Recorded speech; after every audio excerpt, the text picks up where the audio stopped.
déjà, premier point, révolution. Oui et non, parce qu'en fait la technologie elle-même n'est pas totalement révolutionnaire, c'est plutôt l'usage et l'application qui vont en être faites, qui sont relativement, si c'est pas forcément révolutionnaire, mais qui au moins vont bouleverser les usages au niveau de l'IT, et plus particulièrement dans le domaine du déploiement et de l'intégration continue des applications. Alors pourquoi ? C'est vrai qu'aujourd'hui, pour pas mal de gens, on imagine que Docker est un système de virtualisation de machines un peu light, ce qui n'est pas complètement le cas.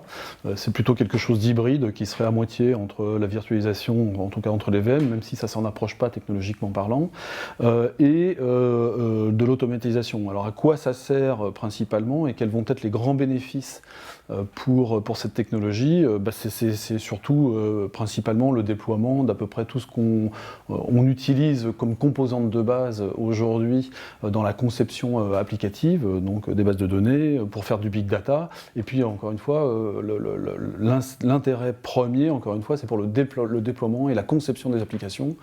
Le fait que la conception soit plus rapide et que le déploiement soit aussi plus rapide et que la portabilité de ces applications soit également plus rapide.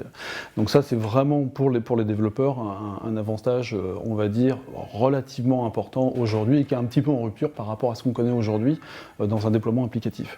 Donc si on regarde un peu quels sont les grands bénéfices ou les grands avantages de cette techno, c'est l'accélération des développements, comme on vient de le dire, rendre ou en tout cas permettre encore plus d'agilité dans les processus, dans la réalisation des processus, automatiser des tests et des déploiements.